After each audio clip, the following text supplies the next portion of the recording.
1万年前，当人类举起第一簇火把，告别了茹毛饮血的蛮荒，当农具划破土地，种子在农耕的节奏里发芽，人类终于在大地上扎下了根。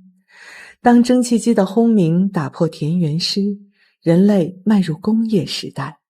而当网络信号如蛛网覆盖全球，只见轻触屏幕就能让信息跨越山海。我既是变迁的见证者，更是未来的书写者。长生女士，感谢你所捐赠的这批珍贵文物，这批文物都价值连城。我累了，其实我想说，在座的诸位都是我的后裔，我来自1万年前。您还好吗？需要帮您叫医生吗？黎明和王雅思的女儿，1999年6月21日凌晨4点17分出生。你的右肩上有一个蝴蝶形的胎记。这不可能！你和我爸都不知道具体时间。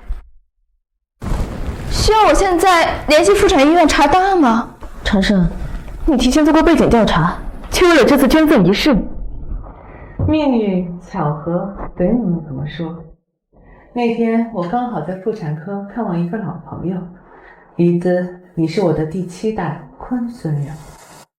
我去，这剧情比叶琳娜女王还魔幻。这太超出认知了，绝对不可能！我看你现在就需要接受精神评估。抱歉，我得走了。你小时候总是把黎明的女儿说成黎明的黎。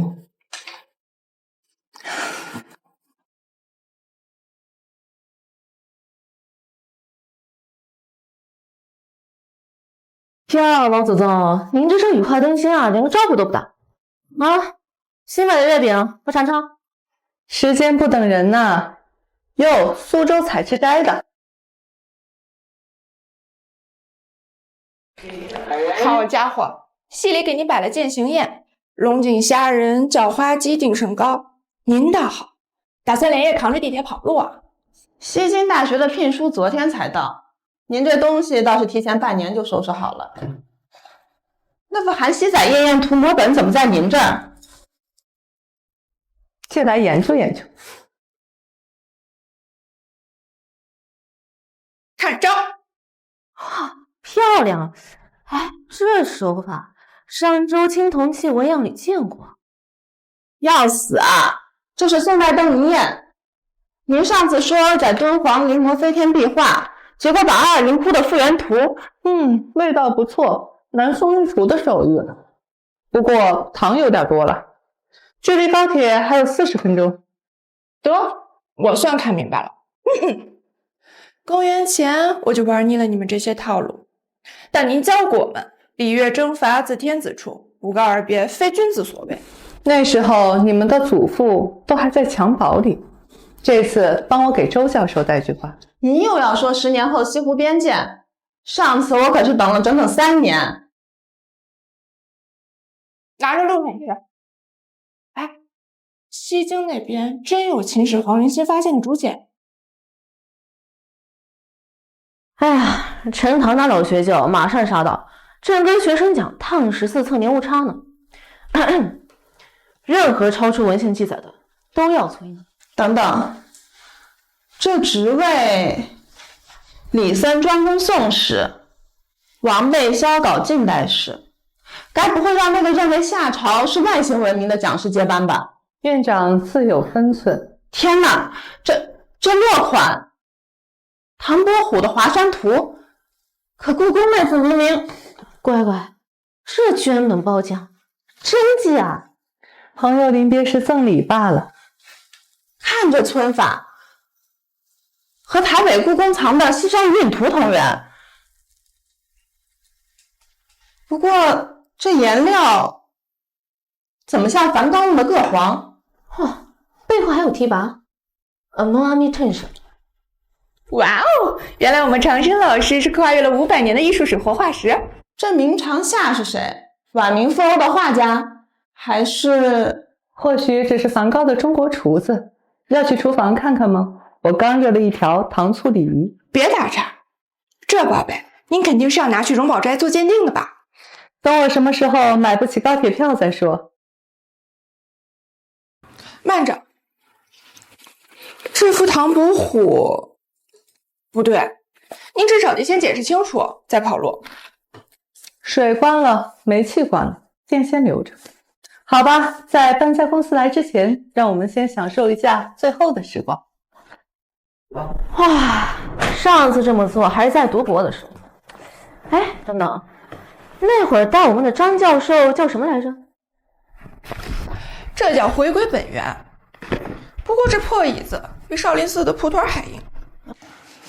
能做个办事吗？正好对着落日方向。密宗双修都行，反正连个遮挡都没有。哎，说真的，老学堂这100年历史的戏楼，您真舍得走啊？是不是平院士被人给太办了？没有，咱们同僚10年，您带我们歪过桑青堆，变过兰亭序模本，这有什么事咱们能一起扛啊？多谢，但真没事儿。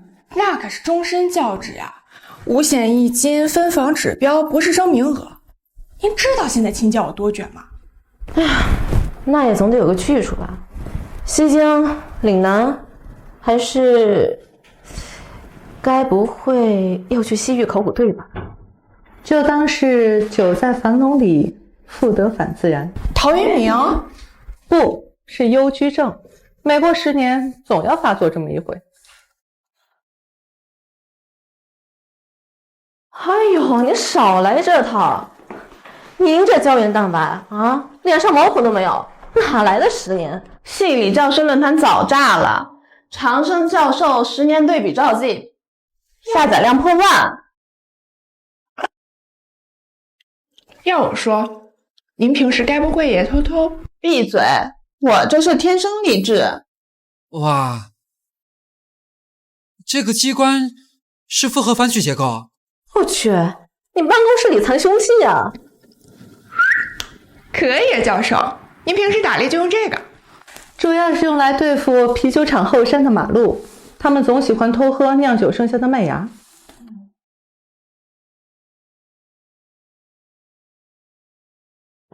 普通人用狙击枪根本瞄不准啊。不过现杀的鹿肉刺身，野味呀，可比养殖的多3倍氨基酸。这鄂温克族的传统纹样。考生给个 A+ 不过分吧？这是周元，您上学期史前文明课的课代表。天哪，这是西伯利亚冰色出土的铜款吗？抱歉，但搬家公司要到了。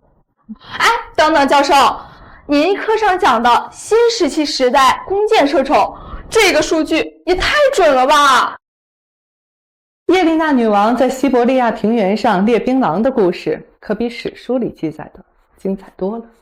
现在它归我带了，非缠着要来道别。你不会也是为了不老逆方来的吧？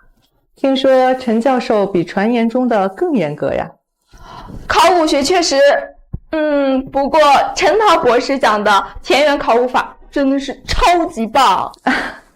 这回答跟外交官发言似的。真心话，上周刚用博士讲的层位学，在食堂地下挖出个北宋酱油罐。拿着，路上看。李伟的新作《新石器时代生存法则》，现在的学界还真是 publish or perish， 总比某些人10年不发文强。介绍一下，这是哟，小学妹，要尝尝公安前配方的薯片吗？所以你到底要去哪儿？虽然我们根本不在乎。问过了，典型的中貌美女，流浪癖。药房有伏羲厅，专治各种想不开。哎，我要是没记错的话，这药上的说明书写着适应症性第3条，生理性迁徙冲突。或许我只是保留着旧石器时代人的一些习性而已。算了算了，不管你的隐私了。嚯，你这搬家搬得够彻底的呀！抱歉啊，没什么好招待的，这是朋友带的水果。快看，搬家公司到了，不会又想上演10年前的消失术吧？还有这个，我操，限量版！您这教授工资，该不会倒卖文物了吧？朋友送的，可惜汝窑展上周就已经装箱了。你就用一次性杯和那个，算了，就当祭奠我逝去的审美吧。宝贝在这儿呢，寿星先来一杯。免了，某些人连碳14报告都要造假。气死我了！这破编剧把耶琳娜女王写成穿越者，还是男人身。他明明用冰镐单讨过棕熊。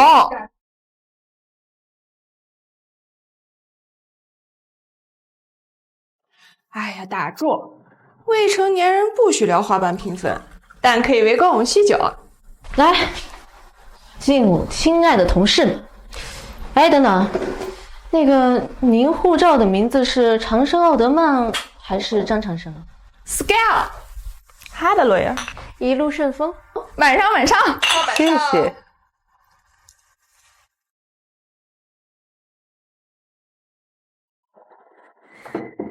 我靠，这劲儿够冲，比上次挖出来的汉代九曲还猛。长生，说真的，我们舍不得你，所以接下来要干嘛？开欢送会？谁来想个话题？总不能干喝吧？比如这个，这啥？土土文物？旧石器时代的碎石雕刻刀，初步断代，这很有可能是奥瑞纳文化早期。让我看看，这制作工艺，这雕刻刀是干啥用的？碎石工具，用来在骨头上刻槽，专门组装复合矛头。哎，这工艺水准，马格德林时期的工匠绝对做不出来。马什么林？旧石器晚期商景动人的亲切。哎，要是石头会说话，对吧，陈涛？石头会说话。哎，这种品相的藏品，你从哪搞来的？潘家园的旧货摊，1块钱，还送了个打火石。走运的家伙！我在泥河湾挖了10年，都没见过这种品相的藏品。该不会是你自己打？给我摸摸，这锋利度能割开猛犸橡皮吧？轻点儿，这可比碳纤维贵。你怎么知道猛犸橡皮？也许我很高兴你们过来。高兴啥呀？我们组团来懂这件事儿啊。非常高兴。受宠若惊啊！等等，你该不会在酒里面下毒了吧？我们啊，可是专程来逮你的，连林真都暂停了庙里的晚课。毕竟某些人上次消失之前，10年后灵隐4件，害我当了3年义工。长生，坦白从宽，上 FBI 通缉令了，还是考古被国际刑警盯上了？咱们考古系互短。赶紧周公，大家都自己人啊！八卦的自己人，算了，故弄玄虚。10、9、8。方森，你别逼他。有件事我从来没有和别人说过，不知道结果如何。先问个蠢问题行吗？我们是大学教授，整天回答蠢问题。嘿，我提问明明很有深度。如果一个山顶洞人活到现在，会是什么样？什么意思？活到现在，不死之身？是，他会是什么样？我认识几个人，去过奥沙克山脉吗？那儿的野人传说。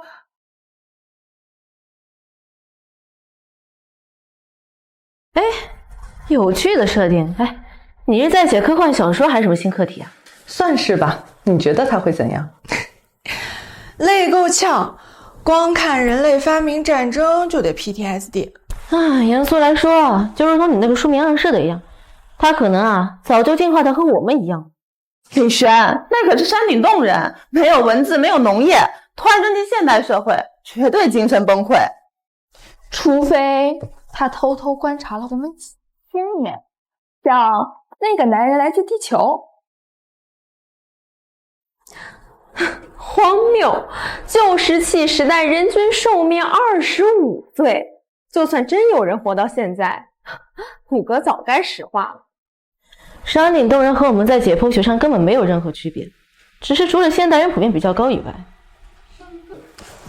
身高有什么进化优势？亲爱的，方便在非洲草原上发现掠食者。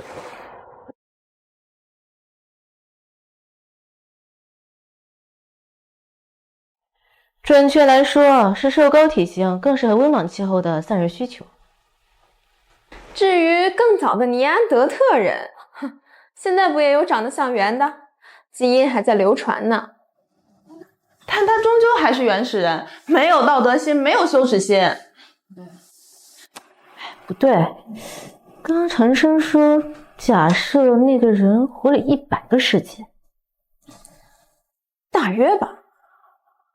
那他会随时代改变啊。只要智力正常，旧石器时代人类和我们脑容量相当，只是知识量不同。这个人啊，会像海绵一样学习，如果好奇心够强，说不定他的知识储备会远超我们呢。要审稿吗？准能审出人类学的错误。人家，哎，对了，所以你新书的主角真的是穿越的原始人啊？就我们25岁的山顶洞人美女教授。等等，他靠什么长生？基因突变？外星科技？生物学家怎么说？等等，方森，你不是辅修过分子生物学？简单，香烟加冰淇淋。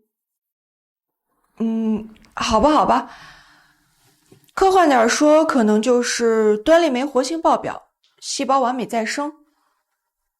特别是像心肌细胞这种平常不分裂的。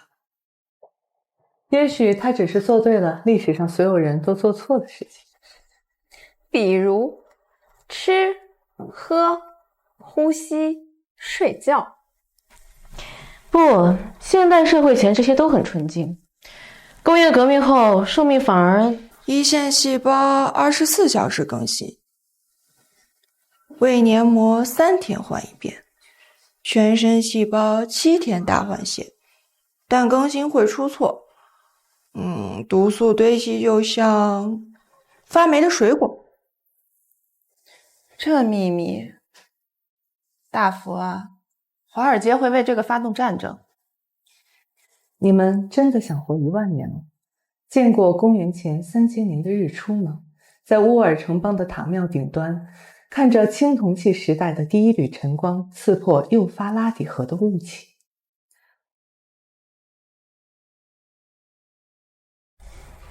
如果健康不老，何乐不为？除非代价是看着所有亲人老去。这可是终极学习机会啊！可以亲眼见证文字发明、青铜冶炼。想想还真有可能。郑和、张骞、甘英，哪个不是被当作疯子？陛下，大海那边真有国度。还有西天取经，我本可以随玄奘一路西行，但我不爱冒险。而且那个时候我已经知道地球是圆的，我担心他们会从边缘掉下来。长生，我们已经掉下去了。这话有深意，我听不懂。没有深意。哎，等等，我们到底在聊什么？一个活到现代的山顶洞人，假设性讨论。如你所说，一旦学会学习，机会无限。哟，我们来之前你就喝上了，就当是科幻小说，随便猜猜。好，敬一个活到现在的石器时代原始人。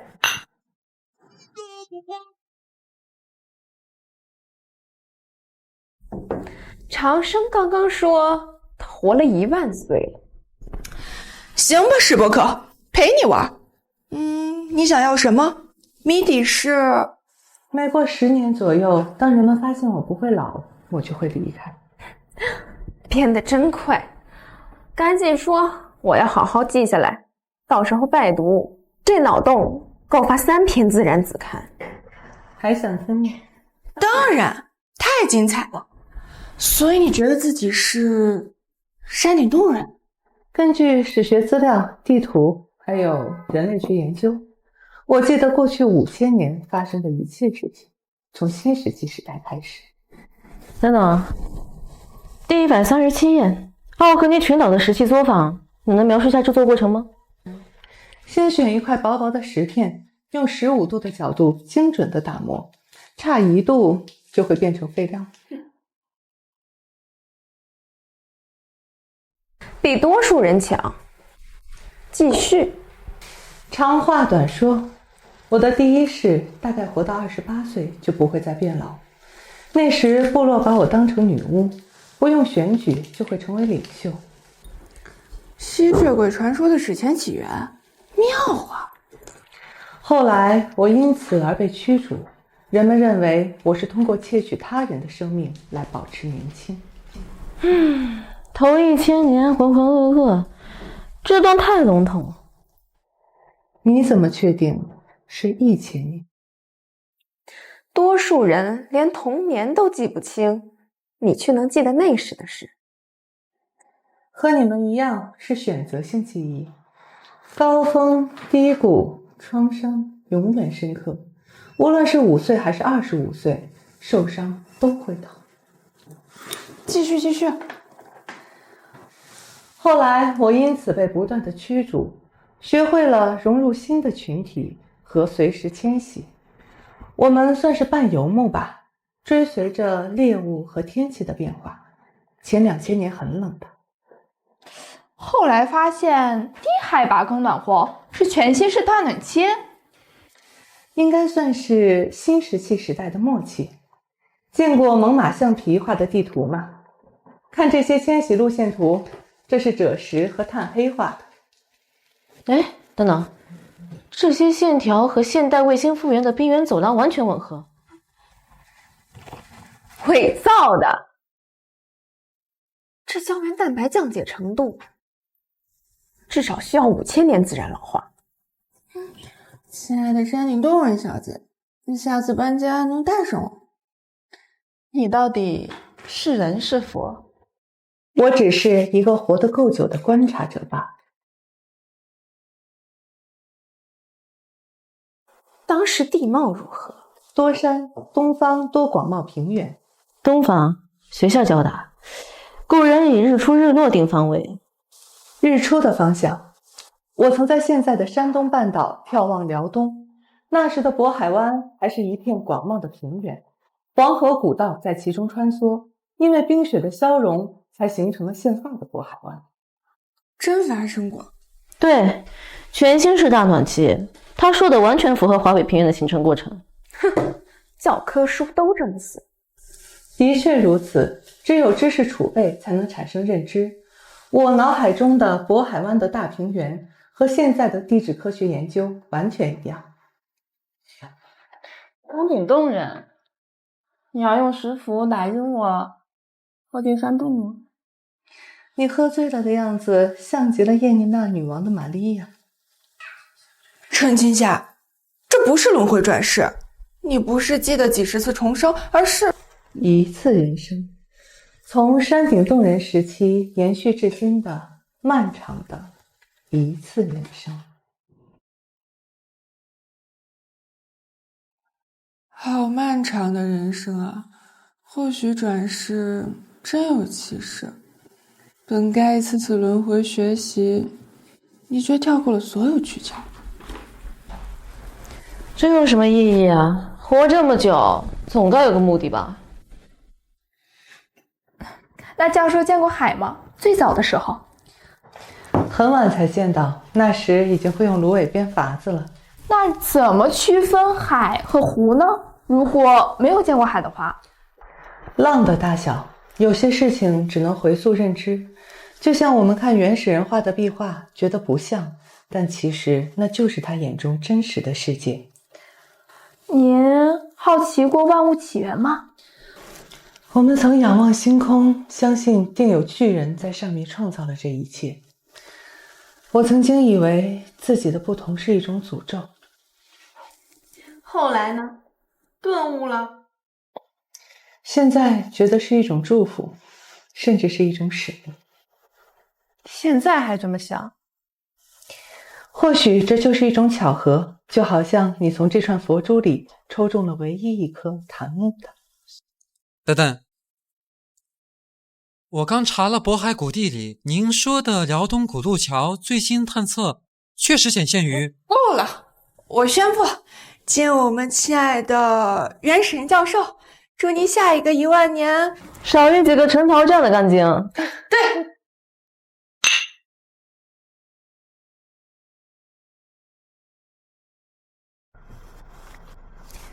喂，李景荣，苏一航，李景荣的期中试卷是在你这儿吗？哦。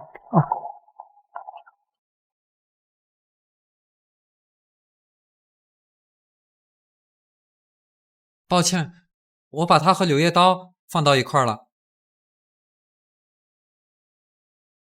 没关系，找到了，不用担心。及格了，88分。好的，好孩子，好，谢谢你，再见。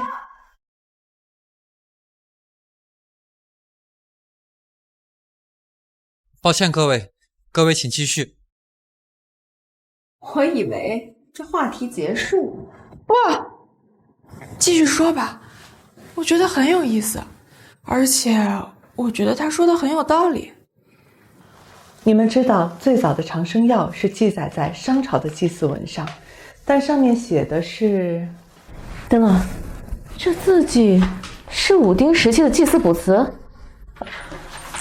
仿制品，大英博物馆的3D 打印纪念品。那您见过西王母吗？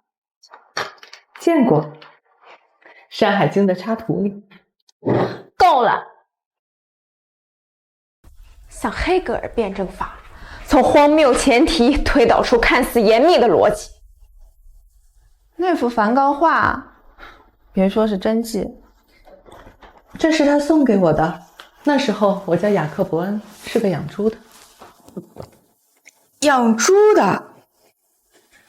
您这职业跨度，从石器时代修禅到法国农民。我喜欢动手劳动，那时他经常来农场写生，我们一起探讨如何用艺术捕捉自然。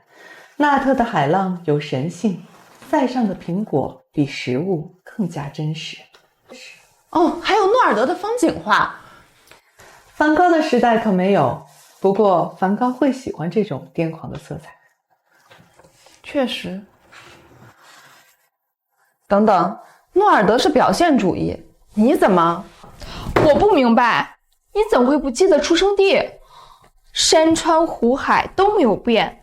汉森教授的课上说，哼，那老头讲课是无聊，但你说的对。你5岁是在哪儿？你5岁是在哪儿？小石城。妈妈带你去过菜市场吗？菜市场在什么方向？不记得了。有多远？大概3个街市。有什么标志物吗？有一个加油站，还有片大空地，不过大人不允许我去那里。如今回去还能看到吗？肯定都改建了。所以有句话叫做再也回不去的故乡。因为故乡已消失。把想象放大到我的角度，我曾经历过地壳的变迁，见证过森林变成平原，洞港变成河流。对于我来说，你们眼中的加油站就好像是冰川时代猛犸象迁徙的路线。等等，你记得所有事？不得不遗忘的比记得的更多，就像你不会记得3岁时的每片落叶。但山脉总在吧？比如喜马拉雅。板块运动每年4厘米，10000年就是400公里。现在印度洋板块已经快撞进亚欧大陆了。所以你……我只是一颗活得比较久远的琥珀，裹挟了太多已经灭绝的风景。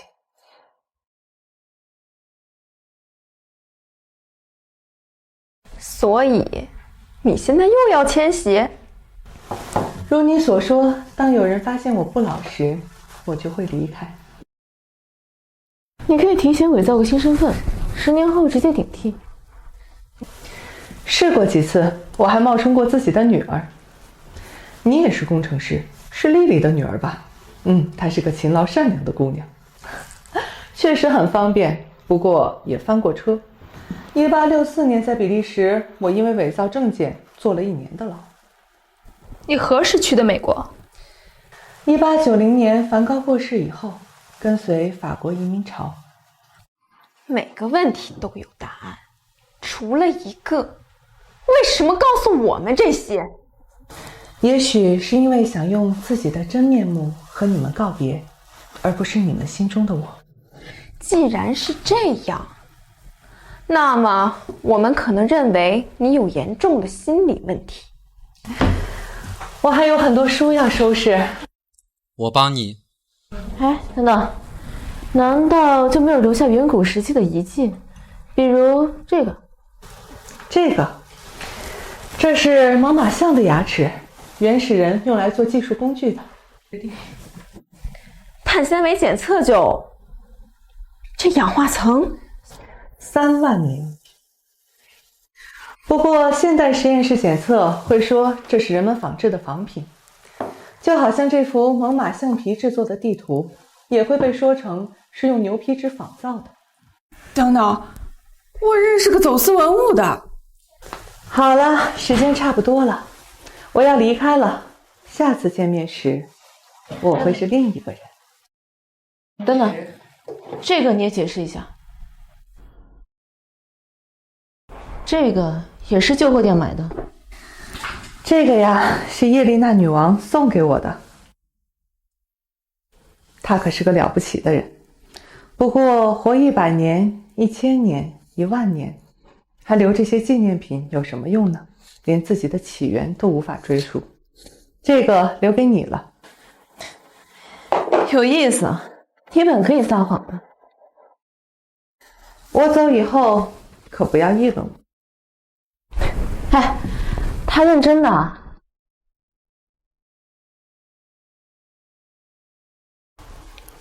如果是真的，那他很可悲，但怎能隐瞒10年？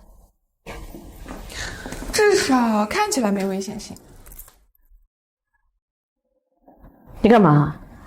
检查有没有隐藏麦克风或者偷拍摄像头。他在编造荒诞故事，我从没见过他这样，太疯狂了。好吧，随你们便。等等，能合影吗？如果你真的是山顶洞人，照片会暴露我不老的事实。不过，这是1920年我在开罗拍的。这是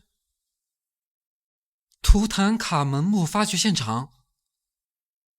那个戴牛仔帽的是卡特本人，他偷拿了几件陪葬品，别说是我告你的。给我看看。啊，这相锁，等等，这相纸质地是柯达布朗尼相机拍的，送你了。那个最后一个问题啊，你有过孩子吗？有过，但他们都死了。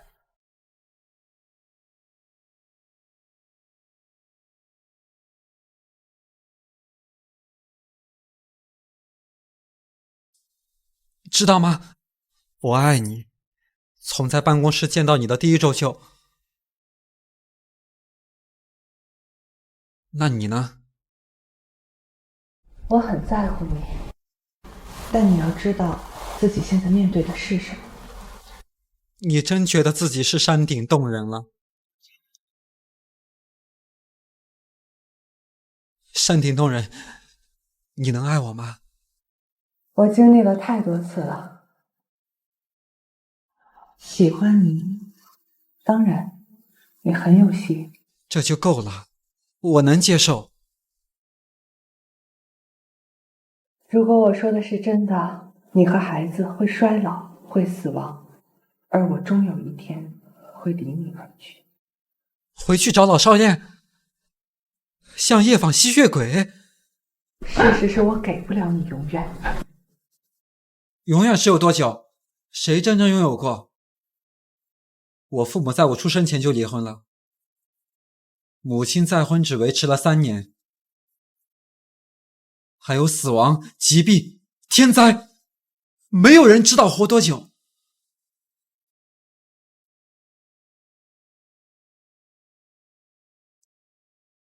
我爱你，能拥有多久是多久。或许是10年，刚好够你读完一个医学博士，而下一个10年，我会在另一所大。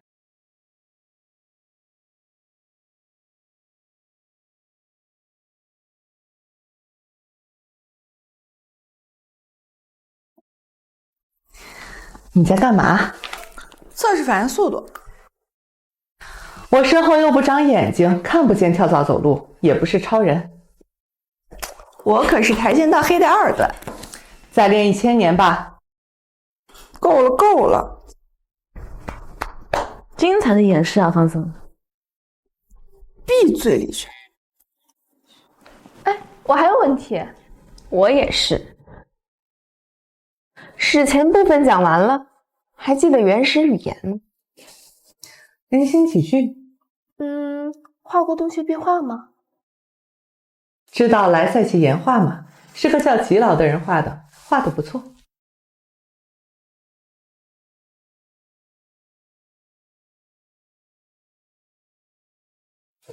法国修过岩洞那个。更早，他画我们狩猎的动物，不过有一次狩猎失败，酋长敲掉了他的牙齿，因为巫术失灵。天啊！后来得有人嚼饭喂他，他因为颌骨感染而被遗弃。所以你们现在看到的岩画都是幸存者的作品。那个吉老，他是我第1任丈夫，旧石器时代，可没有结婚证。太残忍了。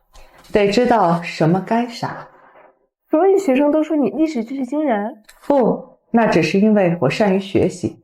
记住，我只是一个视角单一的古人，对这个世界一无所知。那你说说你记得的历史时期。别鼓励他。林真，继续。接下来的几千年变暖了。几千年？你明显在瞎编。你无法证伪，陈好。那请继续。我们狩猎驯鹿和猛犸象。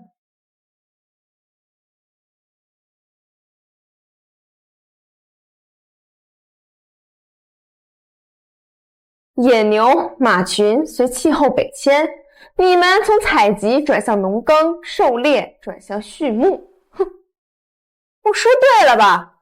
全是教科书内容。你们看，这个是什么？伏羲卦象，但这个排列顺序，这是驯鹿的肩胛骨，我们靠烧制裂纹来占卜，比甲骨文早了5000年。你所说的教科书上的内容，都是这些骨头教给我的。净知识搬运工。那文字是怎么发明的？起初只是仓库保管员的麦穗计数，直到有个苏美尔会计在欠债的符号旁边加了空心符咒。谎言才是很多事情的起。不要岔开话题，先回答我的问题。就比如你这本书里面绝大部分内容都是正确的，除了城邦时代的贸易交易线路图推测，当时我们走的是底格里斯河支流。哎，等等，这怎么和我最新的论文结论一致啊？你是不是偷看我电脑了？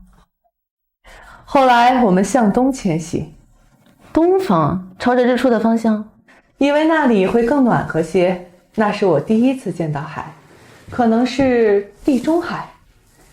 青铜器时代，我跟着希伯商人学语言，阿卡德语，创世的神话千奇百怪，不过后来发现都是胡扯，亵渎。我做过2000年的苏美尔人，汉谟拉比时代的巴比伦人，还当过腓尼基水手。在部落时代迁徙很容易，到城邦时代就有些困难了。不过我学会了新把戏，还假死了几次。正逢大佛时代，他是我见过的最非凡的人，他教会了我全新的思考方式。你跟大佛学习？直到他圆寂，他发现了我的异常，不过我没说破。真迷人。但愿是真的。如果是真的，为何告诉我们？我们可能说出去。人们只会当作是谣言，就算现在相信，1个月后也会怀疑。有些人会觉得我有精神病，还有些人会愤怒于无聊的玩笑。哼，现在已经有人愤怒了。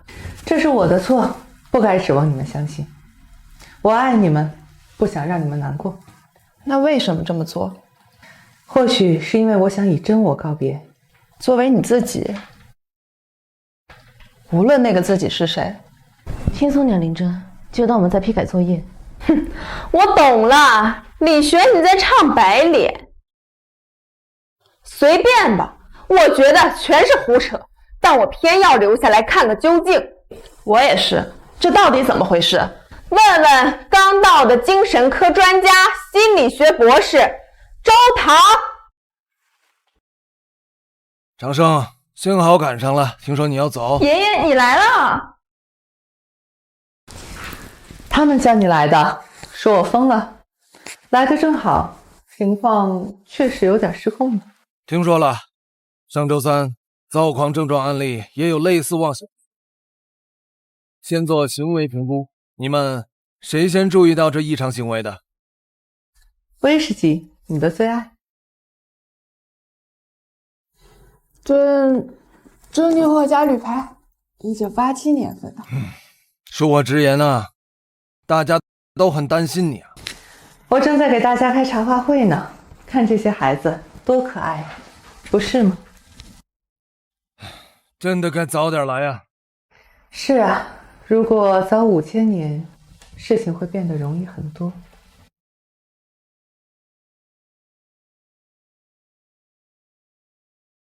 好了，听着，长生的故事我们既无法证实，也无法证伪。无论多离谱，无论我们有多专业，但是我们都没有办法反驳。请逻辑悖论。他要么是学居人，要么是骗子或疯子。既然如此，为何我们不继续听着呢？说不定啊，他还能说服我们呢。说服？用更多的谎言？谁的现实？石器时代的，还是精神科的？所以你是山顶洞人？是，应该是克罗马农人。连这都不确定？我很确定。何时确定的？1892年，你们命名克罗马农人时，我终于有了归属。等等，这篇论文的作者是格鲁伯教授的曾祖父？是的。继续吧，你还有很多要说的。要躺下说吗？像标准心理诊疗那样？随你。作为医生，我很好奇，在漫长的岁月里，你没得过什么重病吗？当然，我和寻常人一样会生病。比如远古时代记不清了，可能得过肺炎。现代得过伤寒、黄热病、天花，挺过黑死病。现鼠疫比史料记载的更残酷，尸体在街角堆得比房子还高，活人从窗户里往外扔死人。那天花会留疤吗？我不会。这不可能。按长生的设定，这不算最离谱的。长生，你走之前能来我们实验室抽2管血吗？就200 cc。我讨厌实验室，怕被当成小白鼠关1000年。1962年的时候，在比利时，他们就想这么干。你觉得我会出卖你？就这么不信任我吗？隔墙有耳，特别是有些人会随身携带录音宣粉的事。现代医学检测能验证你的说法。碳14、钢立体检测、线粒体 DNA 测序。哎，我可以给你安排私人实验室啊，绝对保密。我不想验证，就像你们不会要求父母做亲子鉴定来证明自己的出身。你抛出世纪大谎，却不在乎我们信不信，这算什么？一场荒谬的告别游戏。原就不该指望你们相信，真遗憾，你们还是太冷静了。你还好吗？至少你是清醒的。我一直很欣赏你，从3年前你帮我修改论文那时起。谢谢你。等等，你说什么？但现在我不欣赏你。你该不会真信了他这些鬼话吧？你醒醒，他明显是……林真，对于相识10年的朋友，最起码该保持最基本的礼貌。还是说，你们连这点体面都不愿意给他？你们驳不倒他，只能嗤之以鼻。你在嘲笑我们吗，长生？希望你们不要这么想，就像希望原始人不要把日食当成是天神发怒。你的言论违背常识，量子力学、相对论都违背常识，但这就是自然规律。可你的故事不符合已知自然规律，人类知道的太少了，李轩。在你的学术领域，有5个让你想掐死的竞争对手吧？全都想掐死。等等，你怎么？听方森的蠢笑话就够了。谢谢啊，林真。活到110岁也赶不上您聪明。就算活长生那么久，你也长不大。给我安静！难得遇见自称17时代的人啊！一次就够受了。好吧，以你的头脑，应该读过不少书吧？我有10个博士学位，包括你们所有人的，除了你，周唐。让我觉得自己很渺小。这是150年的积累。1850年的时候，我就在剑桥大学拿到了生物学的博士学位。不过随着时间的变迁，我也不可能对自己所学的领域有所有新的认知。全知永生者的神话破灭了。我懂你意思，长生。活得再久也无法超越时代，最多掌握当代最前沿知识。当地球被证实是圆的时候，你也是后来才知道的。以前通讯不发达的时代，还有教会阻挠。10个博士学位，厉害！都教过书吗？我不过是比你们多活了几轮春秋，万年的光阴并没有赐予我无上的智慧，只是让我有机会一遍遍地重读人类的历史课本。时间啊，这最残忍又慷慨的造物。霍皮族人说过，时间就如同那绵延的山川，而我们不过是穿行其间的旅人罢了。至少时钟可以告诉我们。亲爱的，时钟只不过是在和我们自己的倒影跳舞罢了。我们发明的每一个计时器，都是另一个计时器的回声。这些玄乎其玄的理论，和长生的胡言乱语有何干系？或许啊，就像这佛珠一样，在我们漫长的时间长河里，沿着不同寻常的轨迹滚动着。既然如此，长生，若真如你所言，那就证明给大家看。我从未说过自己不朽，只是走得比寻常人更慢些。你这一枪可能会要了我的命，而你余生的几十年都要在此枪后面思考今日扣下扳机的一夜。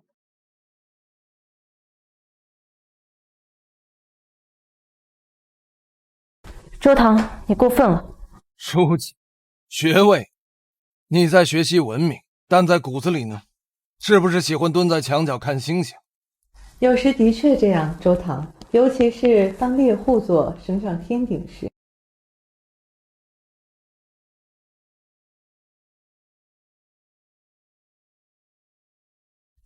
原始人怎么理解这些光点？我们认为那是会发光的动物，就像是熊神在追逐七姐妹。萨满说，知晓星轨能预知驯鹿群的动向。天文系教授也这么说。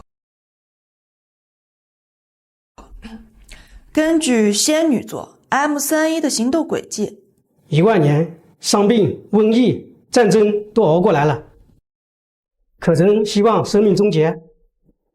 没有，就像你们不会因为读不完图书馆的书而希望自己失明。长生女士，关于您捐赠的史前文物鉴定报告。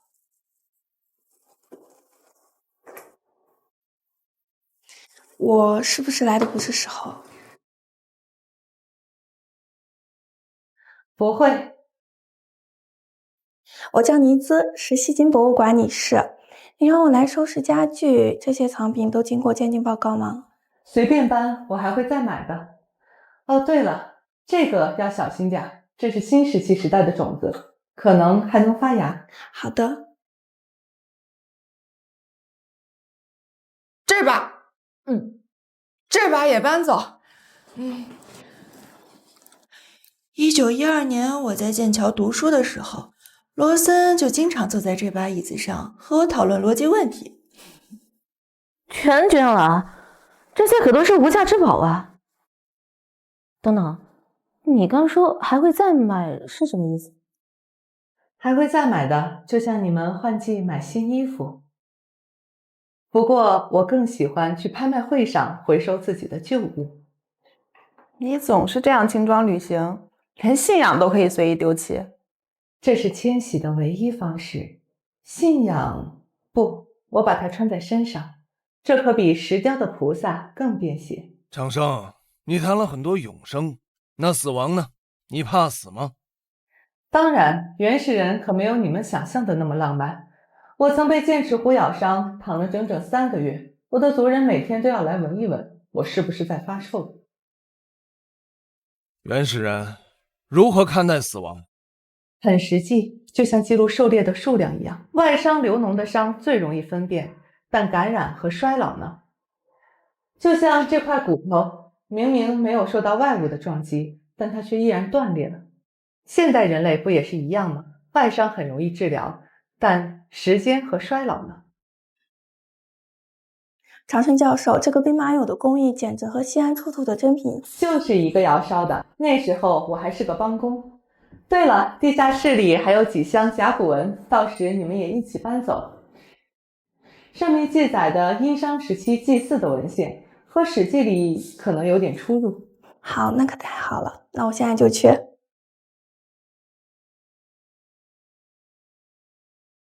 哼，你从什么时候开始意识到自己与众不同的？很久才意识到自己有多不同。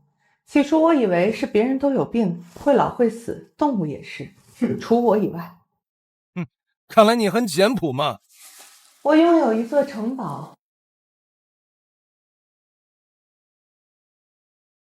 但终究会离去，何必留恋呢？我很有钱，在罗斯柴尔德家族刚开始投资债券时，我就开始投资了。1块钱时买的银行股票。等等，该不会是英格兰银行初创时的？人越老越觉得时间飞逝，对于你而言，1天、1年、1世纪算什么呢？那生死循环呢？湍流，遇见一个人，问名字，说句话，他就消失了。人群如麦浪起伏。厌倦过吗？偶尔。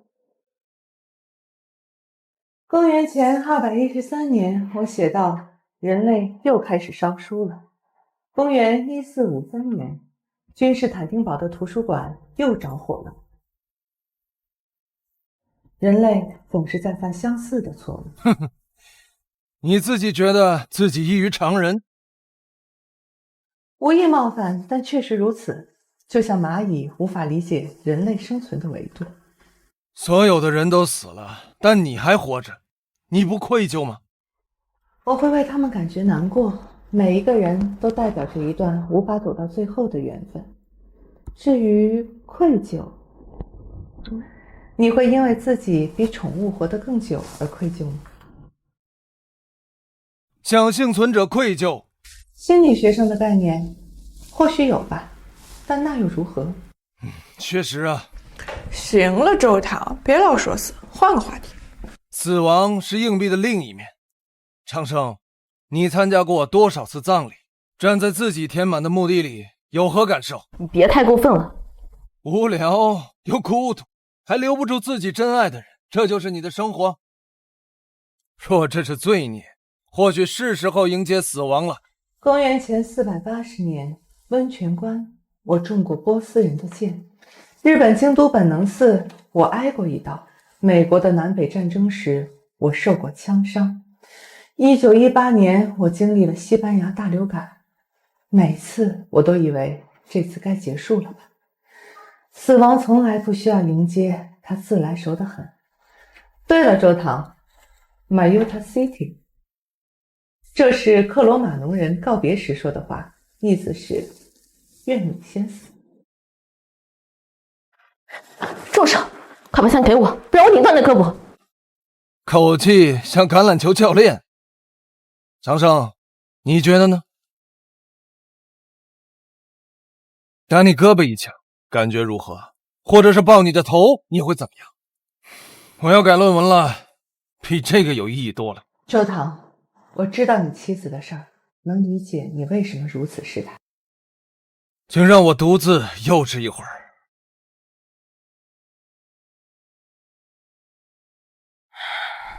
无论如何，他是我们的朋友。你确定他刚才用枪指着长生的太阳穴？为何对他这么刻薄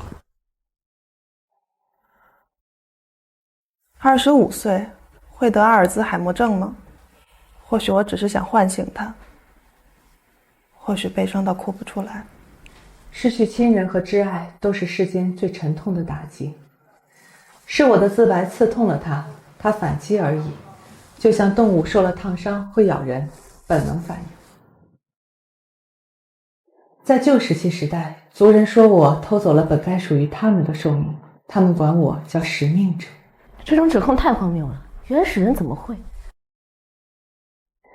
他们很敏锐，这是当时的生死簿，新生儿出生的时候划一刀，死亡的时候再划一刀，而我的记号从未被补全。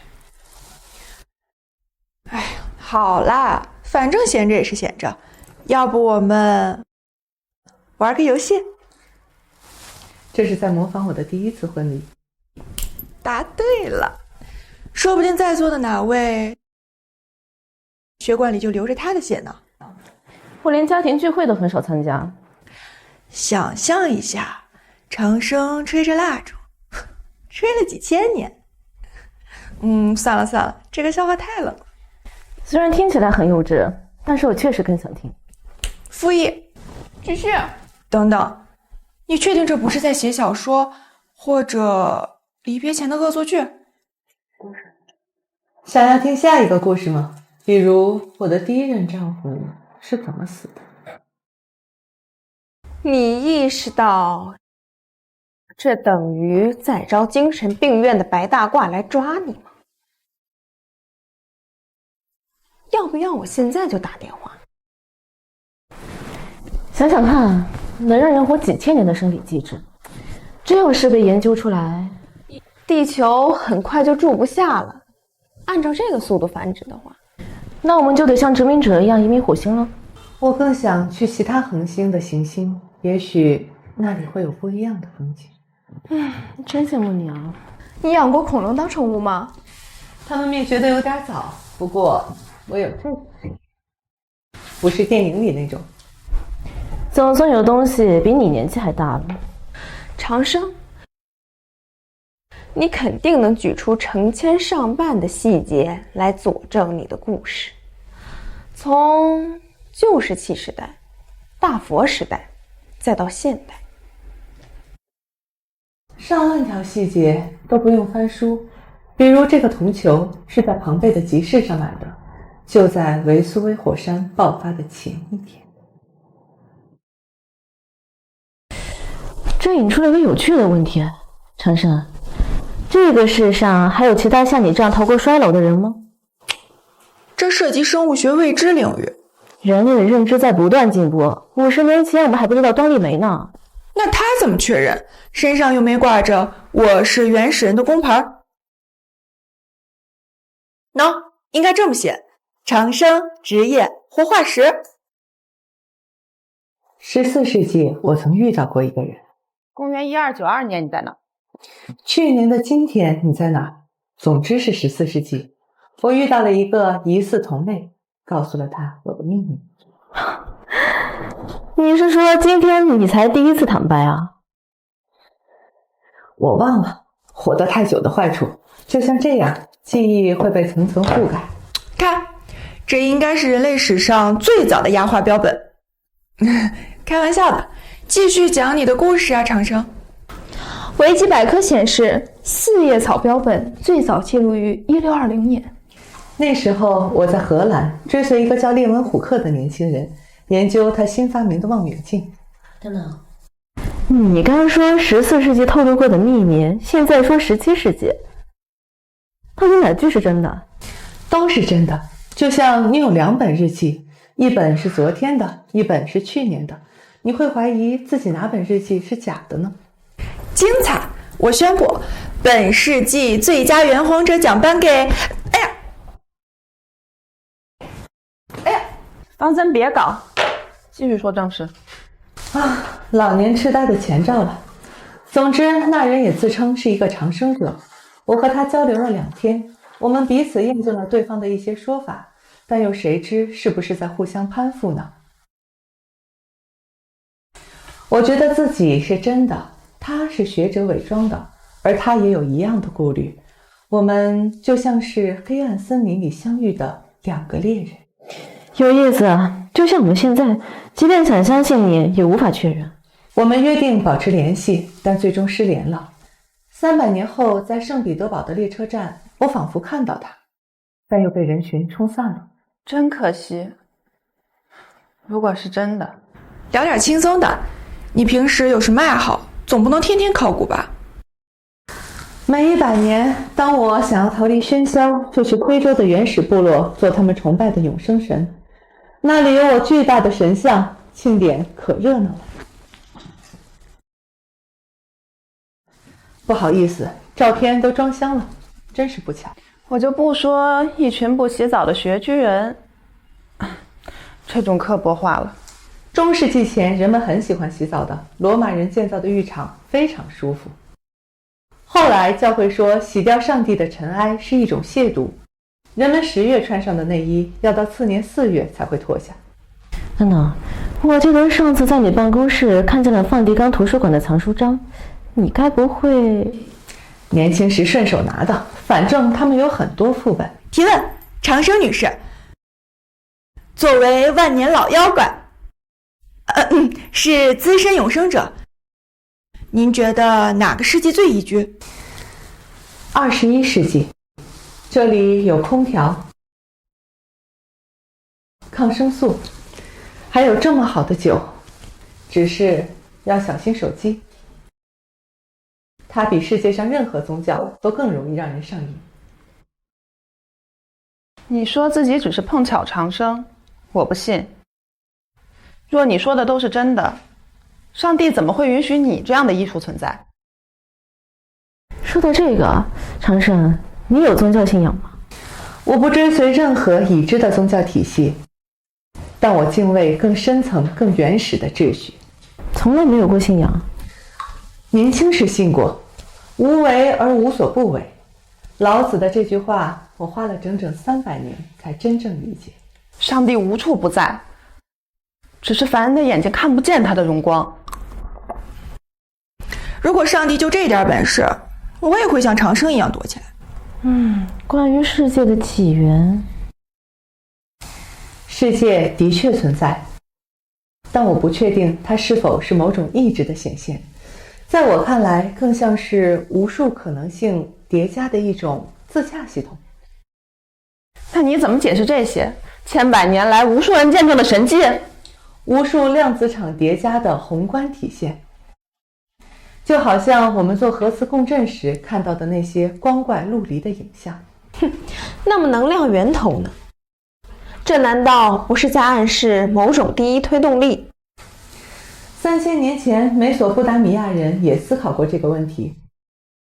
他们认为世界起源于提亚马特神的尸体，跟现在的宇宙大爆炸理论出奇的相似。所以说，你的意思是，所有的宗教都在指向同一种终极现实？盲人摸象，每一种文明都触及了真相的一角，但都没有看到真实的全貌。1、2、3，6种创世说。所以你是多元宇宙论者？我认为每种说法都是正确的，但又不都全对。就像是我身后的这些书，拿走一本也不影响其他书的存在。这解释不了你的存在。如果宇宙存在某种规律，那为何唯独你能打破熵增定律？也许我就是规律本身的一次显现。你还没回答我，第一推动力的源头到底是什么？第一推动力的源头又是什么呢？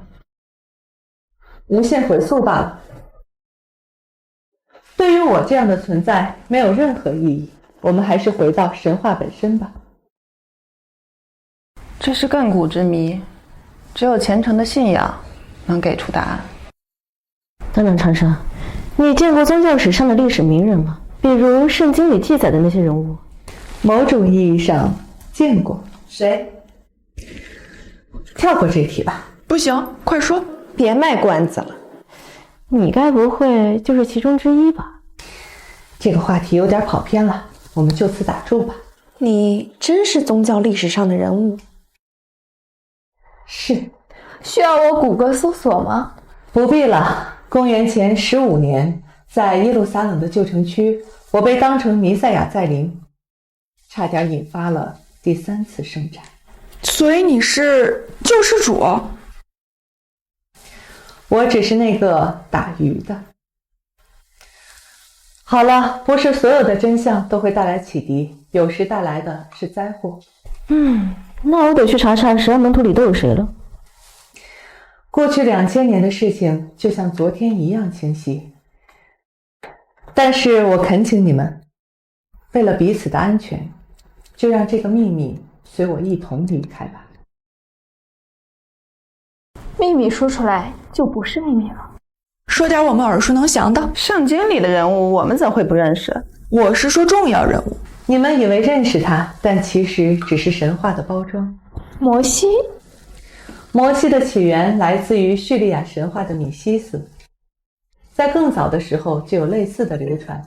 婴儿漂浮在水上，手杖变成蛇，打开水面，带领族人获得自由。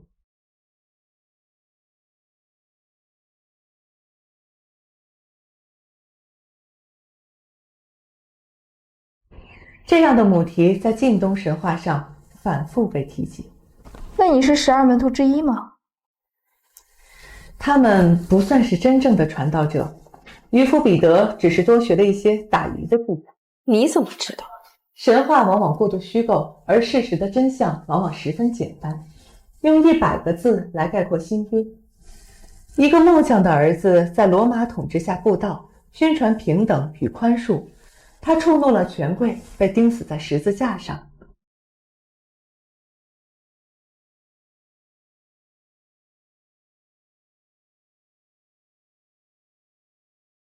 追随者宣称他复活了，故事被无数次演绎，最终形成了现在的世界性的宗教。亵渎！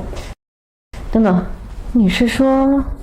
我是说，历史在不断的被重演，2000年前的事情至今仍在上演。一个人被神化，教义被曲解，信徒为了符号而战，而非本真。所以你到底是谁？一个活得够久、看得够多的观察。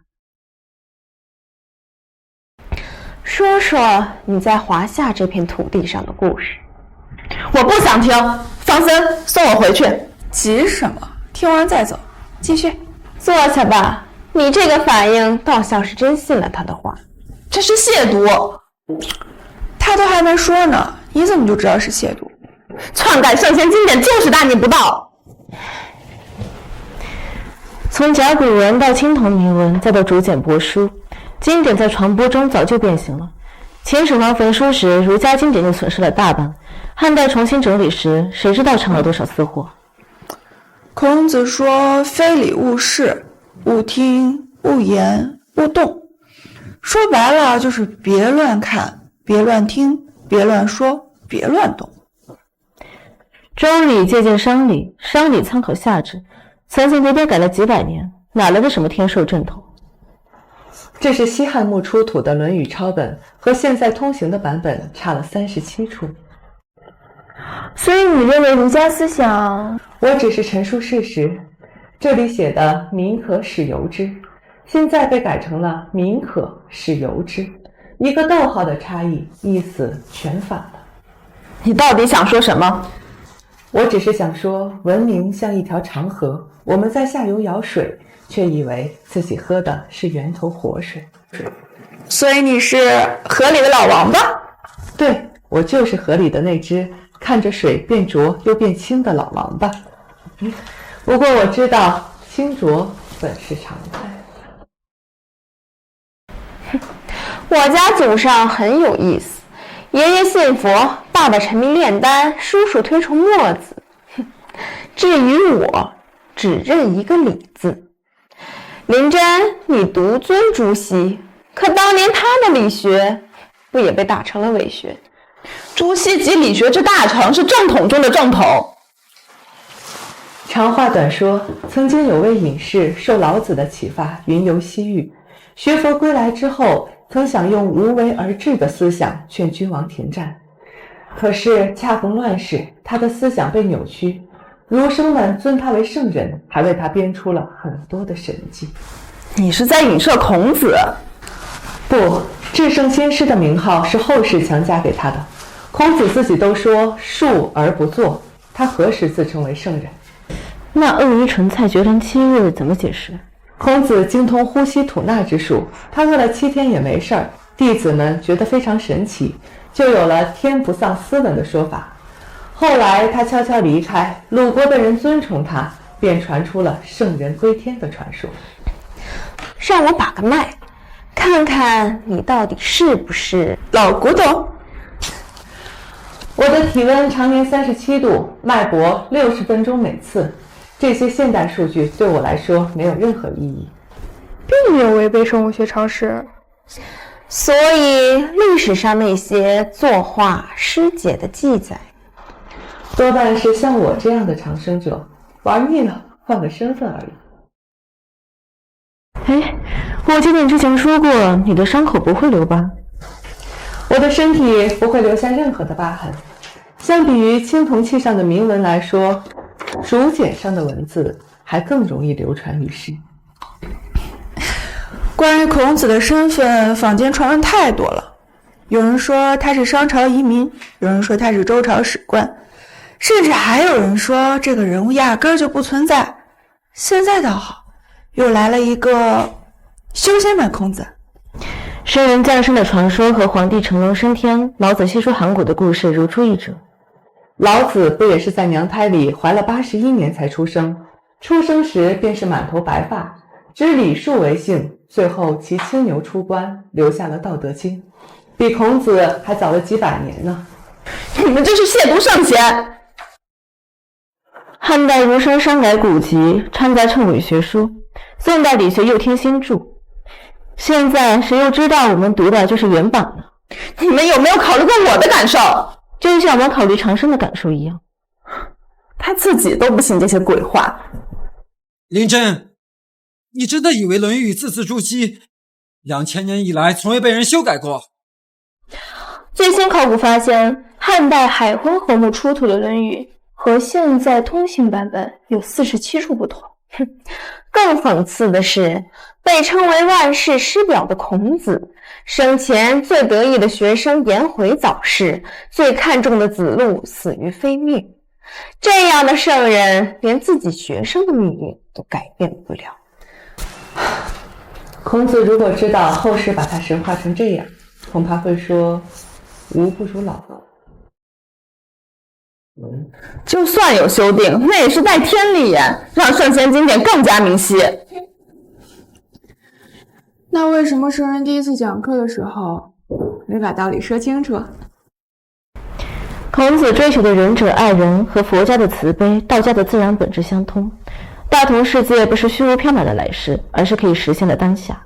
这正是我想说的，克己复礼变成了精神枷锁，天命变成了统治工具。我种下的是种子，可长出的却是带刺的荆棘。荒谬！你们这群离经叛道的疯子！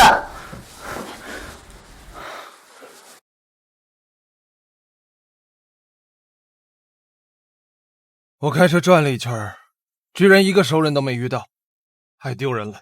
快进来歇会儿吧。当然，我还是不相信你的鬼话。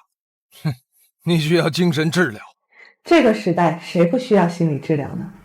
从大佛到救世主受难，我一直觉得都是个神话故事，但是我还想听更多。所以，你到底是不是救世主？也许每个时代都需要救世主，但不管是真是假，历史还没有给出定论。你从什么时候相信自己是救世主的呢？当第一个信徒为我而死的时候，那个时候我才知道，有时候活着的人比死去的神明更痛苦。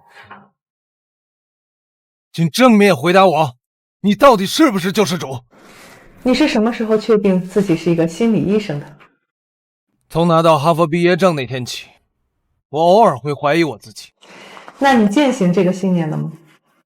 我开过诊所，在大学教过书，直到遇见一个叫救世主的旧石器时代学居人。这很反常。太反常了，我用40年的职业生涯发誓，他的精神状态和我一样清醒。为什么要坚持这些荒诞的故事呢？总会有个理由。除非这一切是我的幻觉。你和他一样清醒。老天啊！你曾经出于谨慎出卖过自己吗？当其他宗教把我视作异端，我曾假装信仰他们，就像现在只怀疑这个世界，但依然在扮演一个理智的医人。认知失调。要我说，管他真的假的，能活1万年就是本事。所以你那些神迹、五饼、二鱼、水变酒，只是一个会点魔术的流浪教师，在恰当的时候给饥饿的人们带来一些希望。记忆会美化一切，尤其是当见证者都已经老去的时候。等等，你是说宗教史上的神迹都是群体记忆的集体创作？就好像现在你们已经开始为我的故事补充细节。如果你真的是救世主，那对于这些怀疑你的人，你有什么要说的？不要执着于礼拜的形式，重要的是教义本身。有时候强加给教义的狂热，比教义本身更具有误导。时间不早了，我要收拾东西赶路了。我帮你。等等，程生，你计划去……算了，不问了。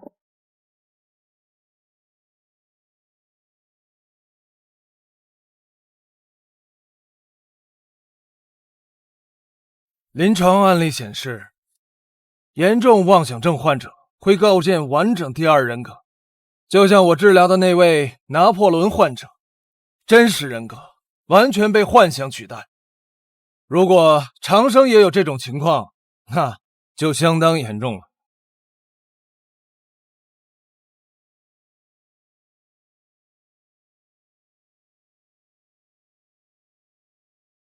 但他的论述逻辑严密，记忆连贯。可能对童年创伤的防御性重构，用幻想替代真实经历。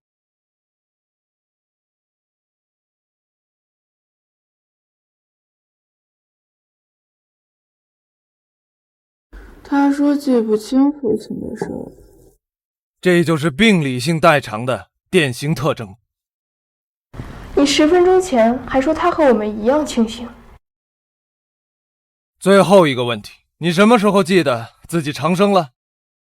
当然，就像你第一次意识到自己会死的那个下午，只不过我的那个下午发生在1万年前。哼，脉搏60，体温37，就连生理指标都配合你妄想。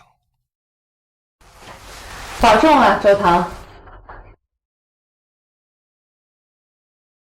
等等，救世主明明是个男性，你怎么可能？公元1世纪的犹太地区，谁会真正审视一个底层传道者的性别？粗布麻衣加上刻意压低的嗓音就够了。你现在的精神状态，是不是长期服用致幻剂？各位觉得我们亲爱的学军人朋友会不会有药物依赖？吸毒？不可能，他瞳孔正常，手稳，没有典型的成瘾特征。我在戒毒所工作过3年，他绝对清醒。有时候我在想，要是我真的疯了，可能会轻松些。不，你比任何人都清醒。这太奇妙了。在西方世界传播东方智慧的尝试，人类文明还没有迎接好这种冲击。你说的好像真信了，不过确实万事皆有可能。听着，我们现在有2个选择，要么用显微镜分析每个漏洞，要么放松去享受这个故事。我可以选择批判的听，但不必急着下结论。你们呢？可惜史前考古没有专家能反驳的。那些学者连死海古卷都能吵上半个世纪。无论你们选择相信还是怀疑，记住，真相往往比虚构更加离奇，而伟大的虚构里总是藏着真相。刚查到，公元30至33年间，犹太地区确实有个被称为莫大拉的玛利亚的女性传道者。有趣的巧合，不是吗？所以学界一直有救世主失落的岁月这个说法，但在长生编造这套说辞之前，那段空白期根本没人关注。我不相信什么天使报喜、伯利恒之星。不过救世主12岁开始讲道，30岁开始传教，这些路加福音都记载得清清楚楚。历史最讨厌真空，当事实缺失时，人们会用真实的想象来填补空白。哼，随便编的故事，等上个上百年，自然成了史料。你现在说话越来越像他了。想想肯尼迪遇刺案，短短5年间就冒出黑手党说、CIA 说、苏联间谍说，神秘主义永远不缺信徒。从有位的领袖到被神化，往往只需要1代人的时间。胡说，谁现在还会把肯尼迪当神拜？我们早过了那个愚昧的时代。是吗？看看达拉斯的肯尼迪圣堂，还有那些坚信他会在暗杀中人日复活的人，真的吗？要我说啊，每个时代都需要这个殉道者，区别在于有的钉十字架，有的吃枪子儿。维基百科显示，全球至少有17个新兴宗教以肯尼迪为崇拜对象。记住，当我们开始用我们的时代时，已经在重蹈先人的愚昧。恭喜你啊，长生，终于实现了一个1000禧年预言，你将再临。你似乎对火焰情有独钟。我的每个家里都有壁炉，可能是血虚时代留下的记忆。火焰使我感觉到温暖，有安全感。外面有野兽。这个还没有打包进行李里，路上还能用。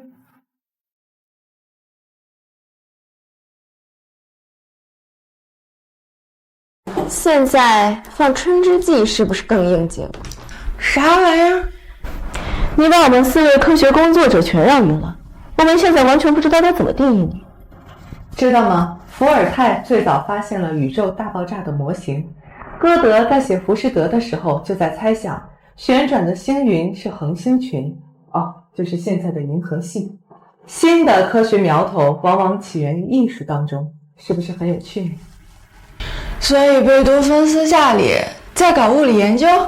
据记载，他总躺在地板上，周围堆满橘子皮和苹果核，弹着没有腿的钢琴。那我们现在躺着听贝多芬，完美闭环。需要我查查贝多芬的食谱吗？不必了，荒谬的玩笑里往往隐藏着真相，就像贝多芬的苹果核。长生，你思考过宗教信仰吗？思考就像狗追着尾巴转圈，没有尽头。所以你到底信什么？我信量子涨落，信增熵定律，信咖啡因能提神，就是不相信这些人类所说的绝对真理。那你相信人类的未来吗？我见过恐龙的称霸，也见过它们灭绝。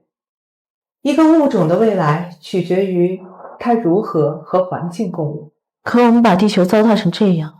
别担心，只要善用核聚变和基因编辑，我们的时间还来得及修复生态。教会已经延续2000年了，这难道不是神迹？埃及人崇拜伊修斯4000年，苏美尔人崇拜伊什塔尔3000年，印度的神牛曾经承载人类的灵魂转世，可几千年后，他们就变成了烤牛排，灵魂都去松鼠的身上了。松鼠？那松鼠会不会开始崇拜花生酱？维基百科显示，美国确实有飞天意大利面怪兽教，2005年注册的合法宗教。看吧，意大利面都能成神，以后没准外星人来了地球，会发现地球人正在崇拜 WiFi 信号。你根本不可能是救世主，这简直是对信仰的亵渎。得了吧，林真，你的佛祖可没教你这些吧？等等，救世主这个名字，该不会是你随口瞎编的吧？我一直自称长生，就像现在这样。不过随着我的传说流传开来，我的名字也发生了变化。从希伯来语的亚珊娜被误传为亚苏拉，在时间的推移中变成了 Jesus， 名长夏，又回到了长生。所以你从未自称过神之子。我只是说有一位高于我的导师，从未说过那是我的父亲。我想宣传的是处世的道理，而不是什么犹太人之王的称号。所谓的在水面上行走，不过是芦苇丛的误传。至于把死人复活，不过是唤醒了几个已经昏迷的人。那东方三博士呢？好吧，我确实用东方的医术治疗了几个感冒患者，但是黄金乳香，这个谣传是从哪来的？源自佛陀诞生的神话变体，有文献记载为证。维基百科显示，三博士朝拜的元素确实与佛教典籍《普药经》高度相似。看吧，宗教就像一波大杂烩，每个时代的人都会往里面添加他喜欢的配料。够了，这场闹剧该结束了。哼，你看起来精神清醒，但没有一句话是真的，除非这从头到尾都是一场骗局。现在立刻向大家坦白，否则我马上联系精神病院强制收治。唉，长生，求你了。终点站到了，各位乘客请下车吧。等等，什么？睡前故事纯属虚构。我的天！所以刚才那些，你知不知道我们差点给你预约了脑部 CT 啊？这样荒唐的恶作剧到底图什么？至少我没有真的疯了，是吧？那我宁愿你是真疯了。我们这么多天做的文献对比和历史考证，全成笑话了。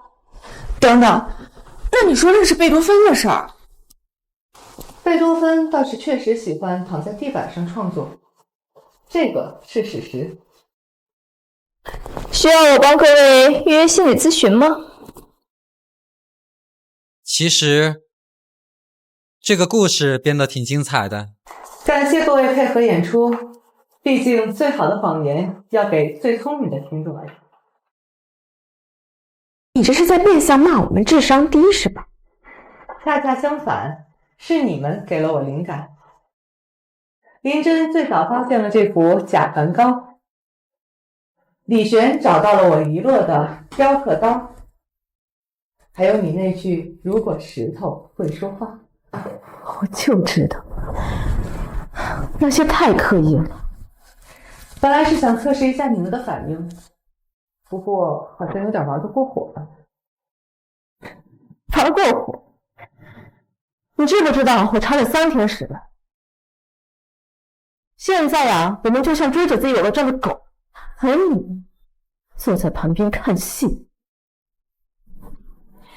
现在我就感觉像俄罗斯套娃，而我是最里面那个被耍得团团转的人。受够了！我现在就申请调职。等等，这个故事会被写成小说吗？如果出版的话，我给你们都寄个签名版。敢寄给我，就报警！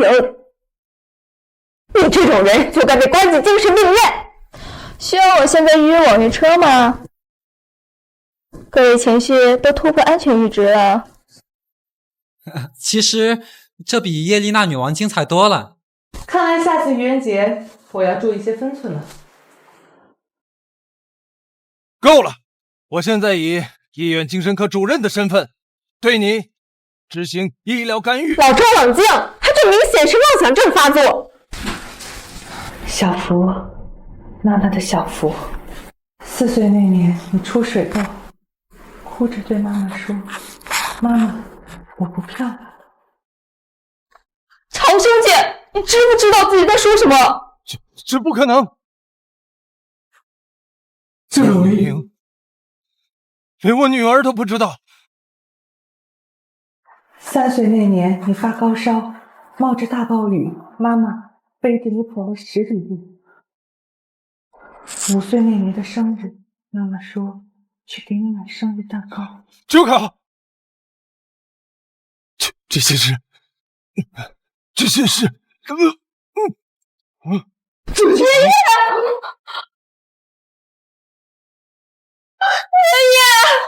心脏有了！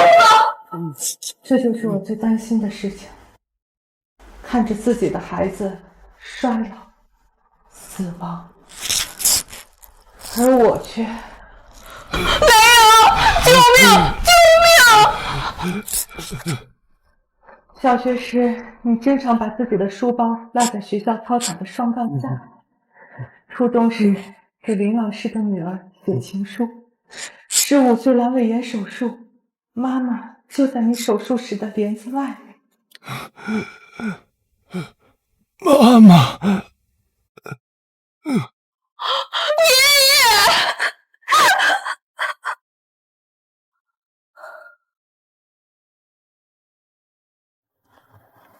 原来我是您第4代曾孙女，求您了，太奶奶，别走，别走好吗？你看院子里那棵梧桐树，是我亲手栽下的，如今已经是参天大树。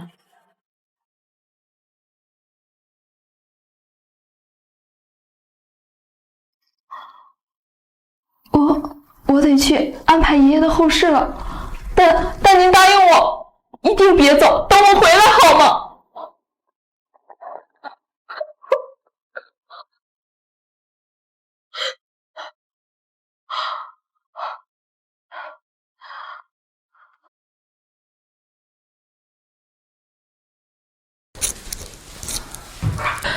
够了！这场荒谬的家族游戏，你还想让我们陪你玩多久？告诉我，按你那套鬼逻辑，我算是你第几代后裔？第10代，在族谱上你是我嫡亲的儿孙女。证据！我研究了那么多年实证考古，可不是来听这种神话故事的。你5岁就能背夏商周断代表 Mappabaduus， 这是古语的武王伐纣。小时候你读错了，是我让你爷爷纠正你的。确实是失传已久的西周祭祀用语。我确实在童年梦话里说出来过。等等，这说不通啊！2013年6月18日，暴雨，你非要让妈妈去取那份该死的考古学报告，就为了在教授面前表现。不，这监控录像早就……临终之前，你妈妈用血在报告上写下原谅妈妈，你偷偷把报告烧了，但却烧不掉自己的记忆。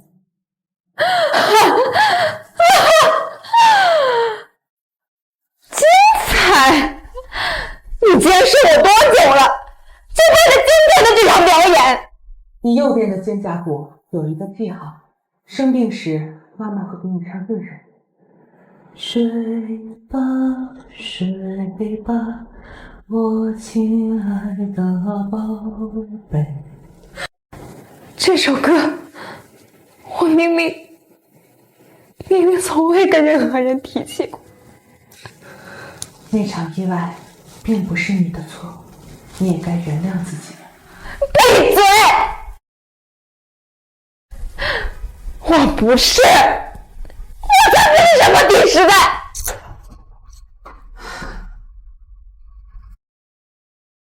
每个固执的孩子心里都住着一个等不到原谅的妈妈。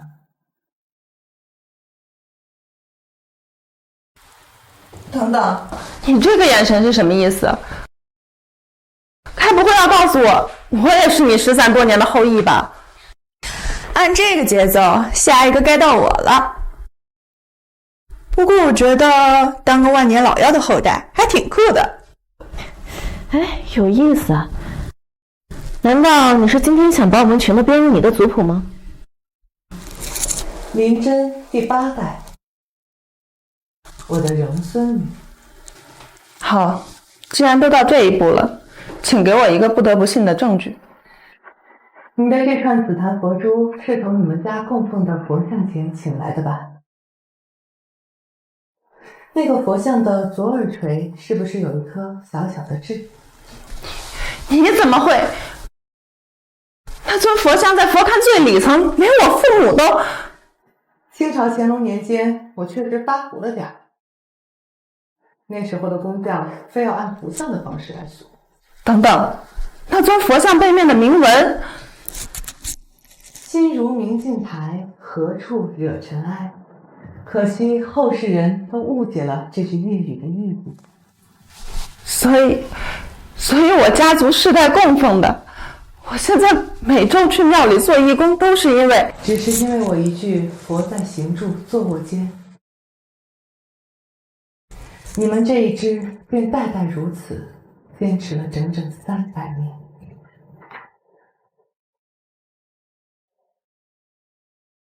我明白了，老祖宗，但我求您一件事，留下来好吗？别再过那种漂泊的生活了。叶子黄了又绿了，可树终究要在一个地方扎根，不是吗？老祖宗，希望下次见面时，您能跟我讲讲真正的佛法。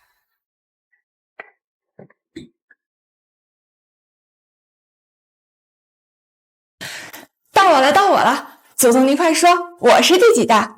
该不会是什么特别酷的数字吧？第6代，你是我的来孙女。我认，不过得给我来点实锤的证据，最好是那种能写进 SCI 论文里面的。等等，那我先来后到，懂不懂？走走，你继续。你6岁那年，在中科院基因研究所的开放日，拽着一个姐姐的裙子问：“这个 DNA 怎么长得像牛乳糖啊？”等等，那个告诉我 ATCG 配对规律的漂亮姐姐，你还说，我说你解码的不仅是人类生命之书的字母，更是未来文明的草稿。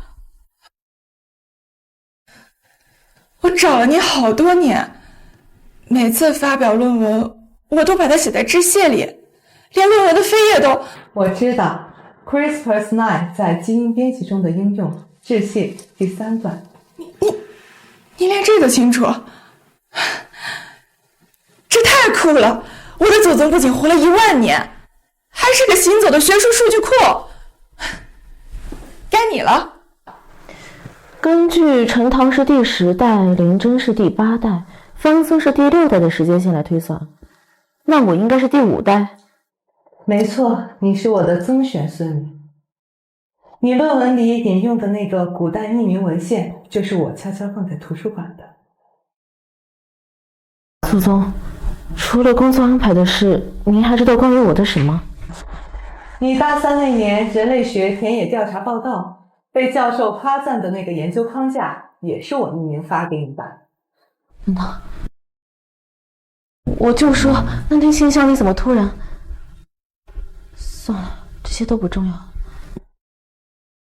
祖宗，能留下来吗？不要再这样四处漂泊了。再不走，明天学校里需要流传醉酒的基因学家大闹教职工宿舍的传说。走了走了。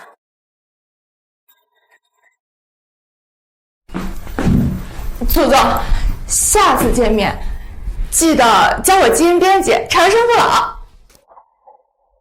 祖宗，希望下次还能再见到你。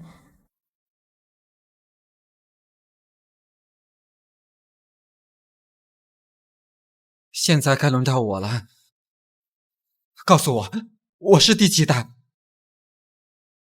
如果我也是您的后代的话，那我还能继续喜欢您吗？让我猜猜看，第11代。不管怎样，您一定要留下来。10000年太久，我活不了那么久。但我对您的你不是什么？正因为你和他们都不一样，所以我更不能。那就更没有理由拒绝了。您看看外面，他们都需要您，我也是。